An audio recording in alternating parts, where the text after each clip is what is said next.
Olá, sejam todos e todas muito bem-vindos e vindas a mais um episódio do Antropólis.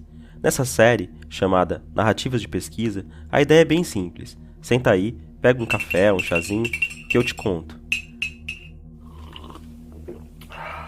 Narrativas de Pesquisa é uma série na qual nós do Antropólis convidamos um ou uma pesquisador ou pesquisadora da antropologia, mas também de outras áreas, e pedimos para que essa pessoa convidada nos envie uma reflexão curta, na qual sejam tratados alguns desafios teórico-metodológicos e subjetivos no processo de construção das suas respectivas pesquisas. É a partir então desse material que a gente monta o episódio. Como pesquisar temas com os quais a gente se identifica pessoalmente e quando a gente não simpatiza muito com os interlocutores? Como pesquisar? Como construir as condições necessárias para a análise? Afinal, como a gente se posiciona no campo? De que forma é possível pesquisar lugares ou fenômenos quando a própria presença do pesquisador ou da pesquisadora é notada como uma ameaça, como no caso de prisões, redes de criminalidade, entre outros espaços? E quando o nosso objeto é a internet? Como pesquisar? Essas são algumas das questões que a gente vai tratar nos episódios que vão compor a série. Nosso objetivo é que essas narrativas de pesquisa possam auxiliar professores, professoras, assim como pesquisadores e pesquisadoras, tanto em cursos de metodologia quanto nas próprias pesquisas, além, é claro, do público geral que simplesmente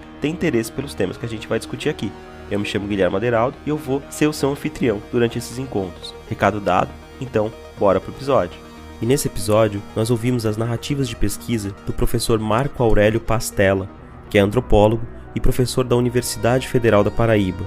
No relato que o professor Marco Aurélio nos enviou, ele reconstituiu algumas cenas do seu percurso de pesquisa sobre a cultura hip-hop, primeiramente em São Paulo e num segundo momento na Paraíba. O Marco também nos falou sobre a importância da sua atuação profissional numa conhecida ONG paulistana, além de desenvolver uma reflexão muito instigante sobre os desafios implicados na adaptação de uma perspectiva etnográfica construída para abordar fenômenos socioculturais em grandes metrópoles a uma perspectiva que tem como foco central o acompanhamento de fenômenos urbanos situados em cidades de pequena escala. Fiquem agora então com as narrativas de pesquisa de Marco Aurélio Pastella.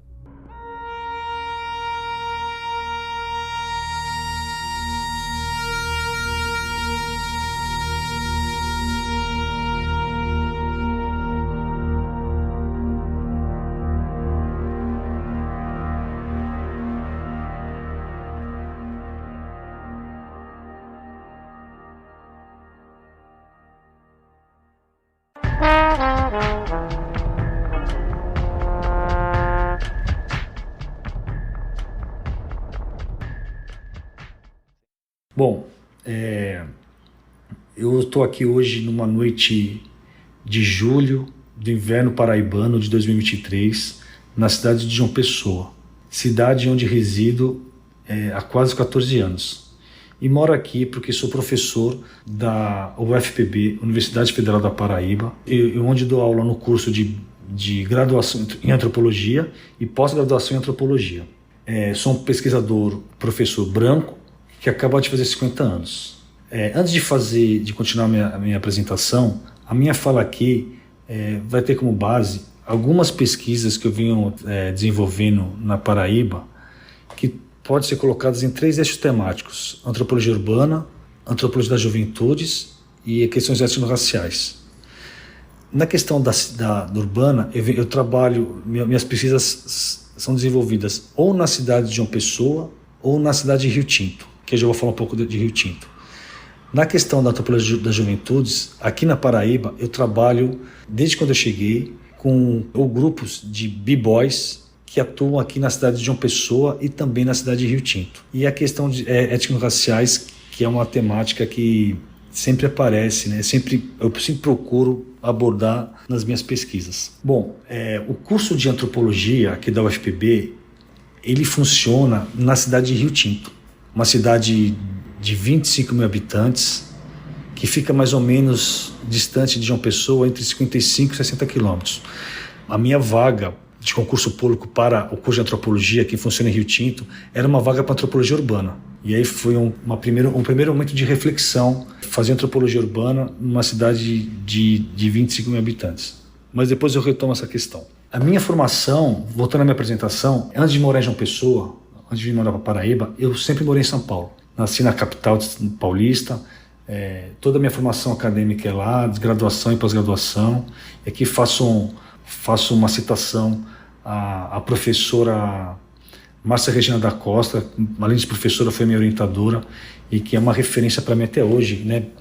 Precursora dos estudos de juventude aqui, de juventude conservadora e juventude de extrema-direita, grupos de extrema-direita aqui no Brasil.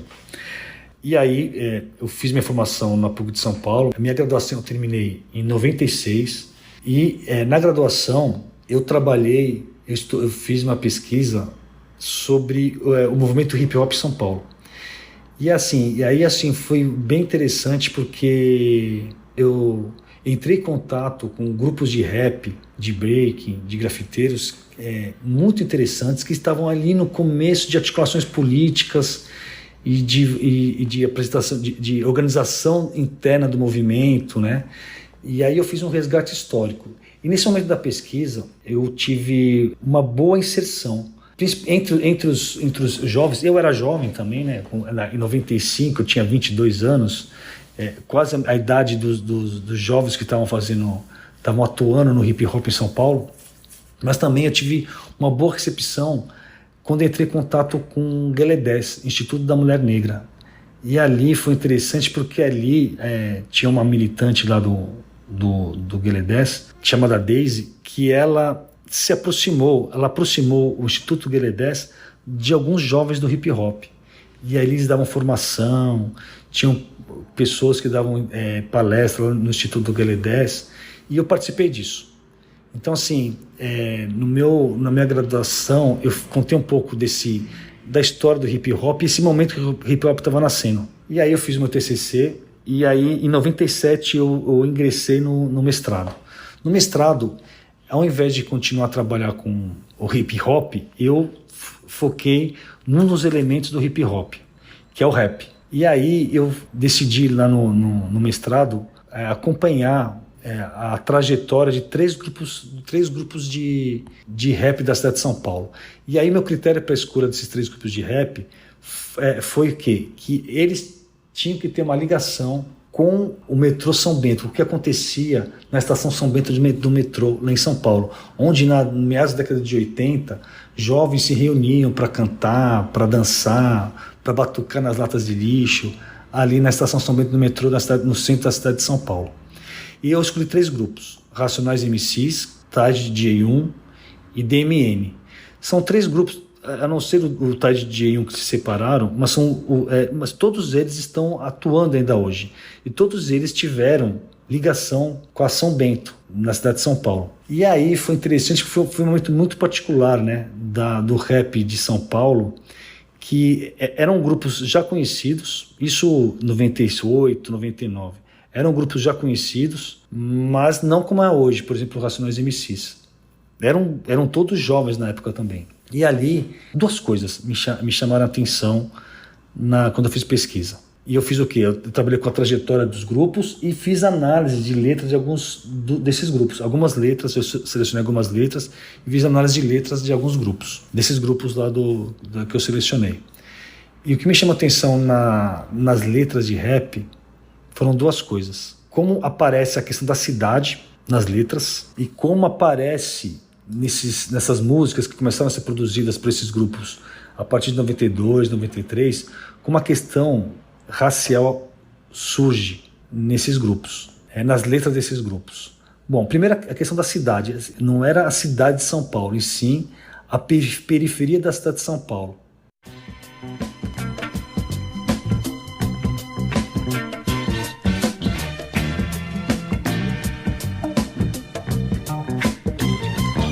Este lugar é um pesadelo periférico, fica no pico numérico de população. De dia pivetada a caminho da escola, à noite vão dormir enquanto os mano decola. Na farinha, na pedra, usando droga de monte, que merda. Eu sinto pena da família desses cara, eu sinto pena, ele quer mais, ele não para. Um exemplo muito ruim pros moleque, pra começar é rapidinho e não tem breque. Herdeiro de mais alguma Dona Maria. Cuidado senhora, tome as rédeas da sua cria. Porque o chefe da casa... E ali foi interessante porque isso é a década de 90. A década de 90 é um período de um processo de periferização muito forte em São Paulo, que se inicia na década de 80, com reflexo na década de 90, de 1990, né? Um exemplo que eu gosto de citar aqui, porque depois, posteriormente, fui trabalhar nesse bairro, é a cidade de Tiradentes, na extrema zona leste da capital paulistana. É um conjunto habitacional imenso, né? Um conjunto habitacional, e tem também o CDHU, que é do estado de São Paulo, que chegou a ter, na década de 90, quase 300 mil pessoas. A cidade de São Paulo, a cidade de Tiradentes é um exemplo desse processo perverso, segregador, de periferização que aconteceu na cidade de São Paulo. Esse período que eu analisei as letras de rap pegou esse processo. Aí a gente pode falar da cidade de Tiradentes, mas pode falar do Capão Redondo, Capela do Socorro, na zona sul da cidade, que também estava um processo perverso de segregação por conta desse processo de periferização. E esse processo você encontra nas letras de rap desses três grupos. Então isso me chamou a atenção. A segunda coisa é a questão racial. E aí, assim, nos três grupos, isso acontece em destaque. É uma denúncia do racismo que acontece no cotidiano na cidade de São Paulo, promovido pela classe média, pela elite paulistana, que se concretiza na violência policial, né? Mas também é um discurso de valorização da história do povo negro, né? Algumas músicas do Taide J1 têm esse perfil. É um discurso de valorização do corpo negro, né? Da cor, do cabelo. São letras de rap que vão trabalhar no sentido de valorizar a história e o corpo do negro, da negra, jovens que moram na periferia. É um discurso que eu acho, na época, um discurso voltado para esses jovens. Que saudade do meu tempo de criança, quando eu ainda era pura esperança. Eu via minha mãe voltando pra dentro do nosso barraco com uma roupa de santo debaixo do braço. Eu achava engraçado tudo aquilo, mas já respeitava o barulho do atabaque. E não sei se você sabe a força poderosa que tem na mão de quem toca. Um toque caprichado o santo gosta. Então me preparava pra seguir o meu caminho, protegido por meus ancestrais. Antigamente o samba rock, black power soul, assim como o hip hop era o nosso som. A transa negra é quem rolava as bolachas, a curtição do pedaço era o La Croatia. Eu era pequeno e já filmava o movimento ao meu redor, coreografias sabia de cor, e fui crescendo rodeado pela cultura afro-brasileira. Também sei que já fiz muita besteira, mas nunca me desliguei das minhas raízes. Estou sempre junto com os black... Então, assim, era um discurso, no geral, que visava atingir os estigmas que os bairros tinham e que o jovem periférico negro também tem. Tinham e tem ainda. Então, as letras de rap tinham esse poder de contra-atacar os estigmas impostos à periferia e à juventude periférica e negra. Aí, depois disso, foi interessante, para minha trajetória, trabalhar numa ONG, uma organização não governamental. Por quase 2 anos eu trabalhei na ação educativa e dentro de um projeto que era formar lideranças comunitárias. E eu trabalhei justamente na cidade de Tiradentes. Eu até pedi para trabalhar lá porque eu tinha contato já feito na época do TCC, em meados da década de 90. Então eu retornei a Tiradentes, agora na condição, não na condição de pesquisador, mas assim, de um agente de uma ONG, né? Ação educativa, e eu fiquei lá por quase 2 anos. E foi importante para a minha formação, né, ter esse intervalo. E também, no meu doutorado, que eu comecei a fazer em 2002, eu terminei o mestrado em 2000, em 2002 eu comecei a fazer o doutorado. Ali, no doutorado, eu não trabalhei com hip hop, mas trabalhei com questões raciais. Aí meu foco foi esse. Eu fiz uma análise comparativa da percepção de grupos de jovens na cidade de Tiradentes e na cidade de São Paulo, com grupos de jovens de um bairro que se chama 6 de Maio, que fica localizado na cidade de Amadora, na área metropolitana de Lisboa, né? Esse bairro nem existe mais, mas assim, foi interessante que eu ganhei uma bolsa sanduíche da CAPES e pude fazer meu trabalho de campo lá. E foi bem interessante nesse sentido, embora eu não tenha trabalhado com as artes do hip hop, a questão racial foi latente nessa pesquisa, né? Então eu trabalhei com a questão das cidades, de como essas cidades tratavam esses jovens, né? E assim, Cidade Tiradentes, que é a extrema zona leste da capital, e esse bairro 6 de Maio, de Lisboa, que é um processo também de periferização, consequência de projetos urbanísticos que foram desenvolvidos na cidade de Lisboa em decorrência da Expo 98, que teve uma tentativa de tirar da cidade de Lisboa, por exemplo, os chamados bairros de lata na cidade de Lisboa. Eu fiz uma discussão dessa no meu doutorado. Mas assim, mesmo quando fui fazer campo na Lisboa, eu continuei observando o rap português. Sim, continuei não, né? Eu comecei, assim, me interessou observar o rap português. E ali eu fiz um contato com um rapper português que mora num bairro super estigmatizado também lá em Portugal, né? Cova da Moura.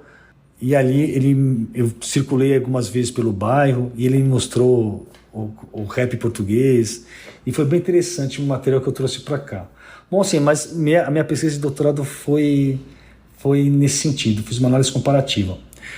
Em relação a alguns problemas de inserção, eu não tive nenhum problema de inserção nas minhas pesquisas de mestrado e doutorado. A única, assim, pode ser que a única coisa questão que eu tive foi em Lisboa, ao invés que eu procurei um caminho para me aproximar de um grupo de jovens através de amigos pesquisadores portugueses, mas que não deu certo. E aí o que eu fui fazer? Eu fui atrás de associações. E aí que deu muito certo. Associações de moradores, associações de imigrantes. Nesse caso, foi a Associação de Imigrantes Cabo-Verdianos em Portugal. E aí deu muito certo. Eu cheguei a entrar em contato com esses grupos de jovens negros portugueses descendentes de cabo-verdianos. E assim, eu terminei meu mestrado em 2006. Em 2009, eu prestei concurso na Federal de João Pessoa, da Paraíba. Sobre essa questão da inserção, eu até hoje mantenho amizades, contato com alguns rappers que eu conheci lá na década de 90 que eu mantenho até hoje. Alguns deles, eu cheguei a dar aula numa escola pública de São Paulo, escola pública do estado de São Paulo, e eu cheguei a levar alguns rappers para falar da palestra, falar sobre rap lá. Então foi um momento muito legal, pessoal e acadêmico para mim, né? Essa aproximação com os jovens do hip hop e particularmente do rap. Em 2009 eu prestei concurso aqui, e meu concurso, como eu já disse lá no início, foi para a cidade de Rio Tinto. Mas quando eu cheguei aqui na Paraíba, alguns colegas, né, de departamento e também muitos alunos começaram a me enviar material, informações sobre breaking aqui em João Pessoa, em Rio Tinto. E foi quando eu comecei, nem foi minha intenção trabalhar com hip hop ou com elementos do hip hop, mas apareceu e me interessou. E diferentemente de São Paulo, onde eu trabalhei só com rap, aqui eu comecei a trabalhar só com breaking. Como que esses grupos de breaking se relacionam com a cidade? Mas isso também está nas pesquisas de mestrado. Os elementos do hip hop têm como referência a rua. A rua é referência para o grafite na hora de grafitar, é no muro da rua, no muro das casas, é no rap que usa o cotidiano para matéria-prima para fazer suas letras, as suas crônicas. É no DJ que procura nos sons das cidades também elaborar o seu som. E é no breaking que procuram espaços na cidade para sua atuação. Então, talvez os elementos do hip hop ou essas práticas culturais do hip hop sejam as únicas práticas juvenis que têm a rua como referência e como lugar de prática, de atuação. E isso dentro de uma cidade, de cidades brasileiras, que negam isso para ele, que negam que a rua, para muitos jovens periféricos negros, é um espaço hostil, é um espaço de controle, é um espaço de negação, é um espaço de proibição. E mesmo assim, eles atuam. eles ocupam os espaços públicos nessa cidade, né? Eles ressignificam os espaços públicos na cidade.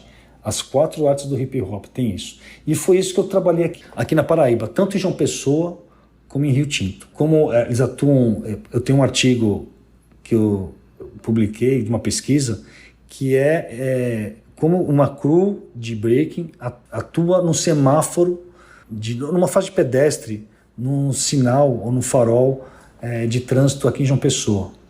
E aí a minha discussão é de como esses jovens atuam, ressignificam esse espaço urbano que tem só uma função, né? Mas eles com a atuação deles transformam aquele espaço num palco para sua atuação e principalmente para arrecadar dinheiro para a sobrevivência deles. E aí eu trabalhei sempre nesse sentido e sempre tentando caracterizar as cidades. Pesquisar na cidade de São Paulo é totalmente diferente de pesquisar na cidade de João Pessoa, que é totalmente diferente de pesquisar na cidade de Rio Tinto. A gente pode pensar em princípio, pode ser o tamanho da cidade, mas não é o tamanho da cidade, né?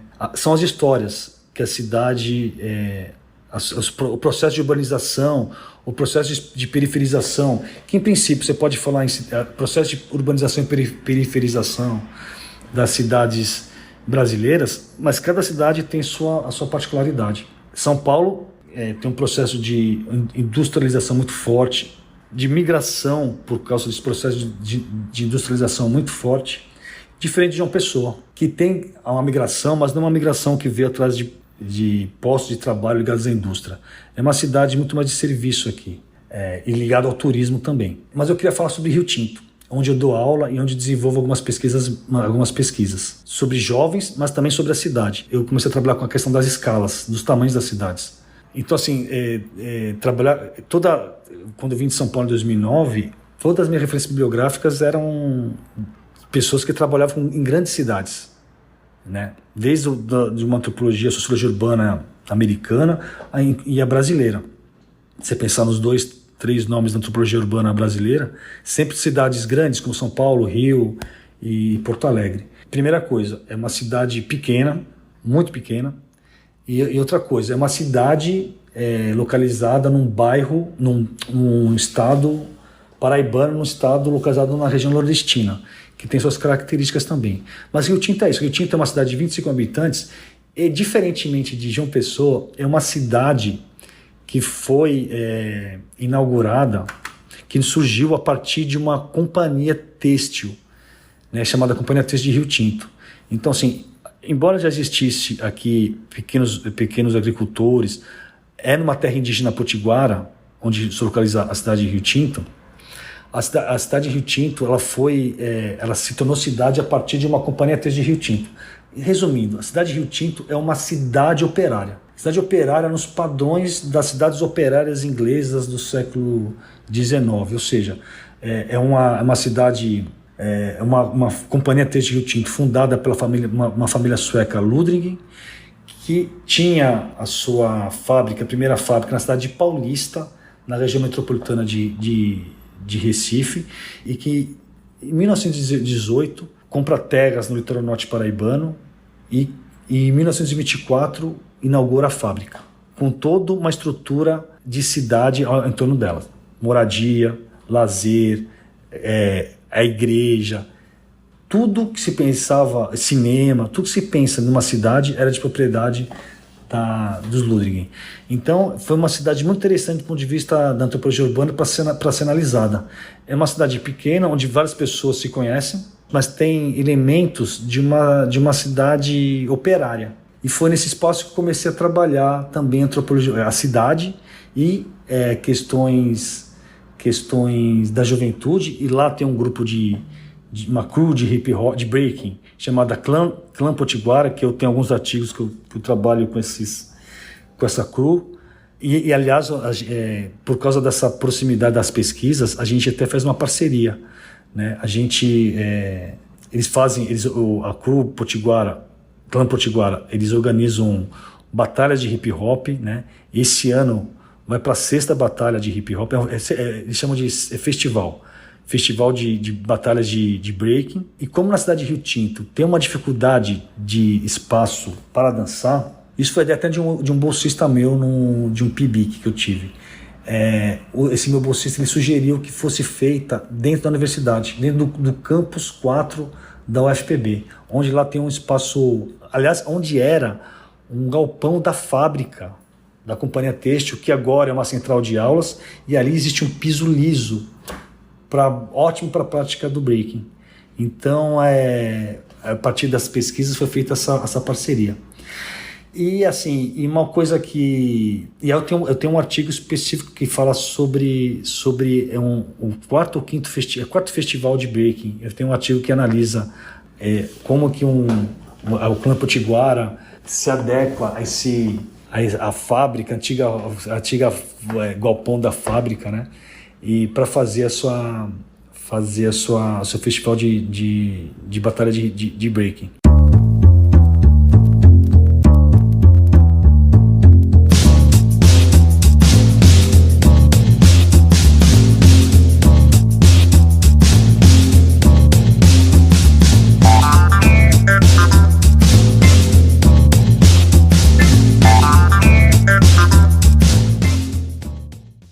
Essa batalha de breaking, né, esse festival de breaking que acontece em Rio Tinto, lá na universidade, não é só porque não existe lugar em Rio Tinto. Até existe, mas esses espaços são também negados a esses jovens, né? A prefeitura de Rio Tinto nunca libera nenhum espaço para esse festival. Então, a partir da ideia do meu orientando, que agora é meu orientando no doutorado, que também continua trabalhando com breaking em Rio Tinto, né, o Luiz Carlos, ele que deu essa ideia de levar o festival para dentro da universidade, e foi uma ideia ótima, assim, né.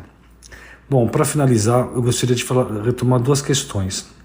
A questão das relações raciais, que é uma coisa que está presente em todas as minhas pesquisas, seja ela num foco principal, seja ela numa questão não secundária, mas ela sempre aparece nas minhas pesquisas. E quando se trata de hip hop, não dá para dissociar a prática do hip hop da questão racial, da questão da negritude, que está presente em todos os elementos da cultura hip hop. E aí pensando meio assim, e não só aqui, mas como nos Estados Unidos, na França, pensando na questão da diáspora mesmo, da perspectiva da diáspora negra que aconteceu, né? São elementos que estão presentes na prática cultural do hip hop. E aí eu falo na perspectiva de um pesquisador branco, que não tem experiência de ser um jovem negro ou um adulto negro, mas assim uma perspectiva de como isso aparece nas artes do hip hop. E o segundo aspecto é a questão da cidade. E aí, como morar aqui na Paraíba, trabalhar em João Pessoa, em Rio Tinto, isso foi importante para as minhas pesquisas, né? De ter uma perspectiva de análise de outras cidades com formações históricas distintas, né? Com tamanhos distintos, onde, por exemplo, categorias como periferia, ela não cabe. O que a gente entende por periferia em São Paulo não dá para compreender o que é periferia na cidade de João Pessoa, por exemplo. Então sempre tem que ter essa discussão. Então isso mostra como que é importante as pesquisas feitas em cidades de outras regiões do país e de tamanhos diferentes também. Então isso foi um ganho muito importante para essa discussão feita que a gente vem fazendo aqui na Paraíba, né? Para finalizar, por exemplo, aqui essa questão das cidades, como a cidade de Rio Tinto. Como é importante para jovens de cidades menores constituírem redes ou malhas entre essas cidades, né? As práticas, elas não sobrevivem, é isso na minha perspectiva, elas não sobreviveriam se eles não se organizassem em redes. Um grupo visita outro grupo na cidade, ou os festivais são organizados a partir de convites feitos. Então, assim, você vai no festival que vai ter no mês de julho em Rio Tinto, da CRIO Clã Potiguara, ela só é feita quando se estabelece essas redes com grupos de breaking do Rio Grande do Norte, de Pernambuco e de cidades aqui da Paraíba. Então é muito importante trazer uma perspectiva de antropologia urbana de cidades pequenas.